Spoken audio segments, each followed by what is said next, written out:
Hello, everyone. David from Mortgage Choice in Barrick. It is Tuesday, the 1st of November, Cup Day. I hope that all of you are enjoying your holidays and far away from your virtual office doing finance videos like me. Um, Coming to you today because the Reserve Bank hasn't taken a holiday. They met today and decided to increase interest rates yet again. So we're now looking at the seventh month in a row for interest rate rises, and this month they increased them by 0.25%. So that puts the cash rate at 2.85%, and it puts a variable rate around the 4.7 to 4.75 mark for a competitive variable rate. So for those of you with a variable mortgage, like myself, you'll see higher rates announced by these lenders over the next couple of weeks. And ultimately, it's going to mean that we're going to have higher mortgage payments because of it. The whole idea with these interest rate rises, as we've said over the last few months, is that the Reserve Bank is trying to control inflation. And the only tool that they have to control inflation is to increase interest rates and try and slow down the spending in our economy. On the other side, we've got record low unemployment rates. So I think the unemployment rate's at 3.5%, which means that more and more people have jobs. And if you've got jobs, then you've got money to spend.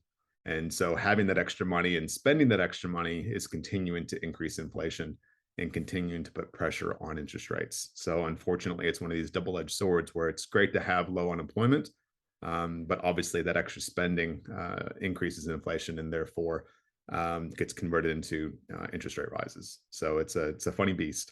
One of the interesting notes that the Reserve Bank made today, I'll just read it out. It says the board's priority is to return inflation to the 2 to 3% range over time. They want it to be at 2 or 3%. It's currently sitting at 7.3%. They expect it to get to 8% in the next couple of months. So we've got a ways to go before we get down to that 2 or 3% level. The Reserve Bank went on to say it is seeking to do this while keeping the economy on an even keel. Good luck. And the path to achieving this balance remains a narrow one, and it is clouded in uncertainty. Doesn't that make you feel a little bit uncomfortable? Where the Reserve Bank is uncertain about the ability to curb inflation and also keep the economy going strong. It is a tough challenge, and I don't envy them. But what a great job economists have, right? They can say whatever they want, and there's no accountability. One of their biggest concerns is the global economy and what's going to happen in America and in Europe and in other major economies around the world. So, unfortunately, there are a lot of things out of Australia's control. For example, the war in Ukraine, the increase in petrol prices, all of those things affect us locally and completely out of the Reserve Bank's control or Australia's control as a whole. So we just need to wait and see what's going to happen. But ultimately, my expectation is that we're going to have a little bit of pain for the next 3 to 6 months as we continue to see rates going up. The best advice I can make to everyone is if you're super concerned about repayments now, then maybe we start to look at fixed rates. Fixed rates are higher than current variable rates, so you will pay a penalty initially, but the idea is that you're making it up on the back end. It's still a little bit of a gamble. I'm not 100% convinced that fixed rates are the best option for now, but ultimately, without hindsight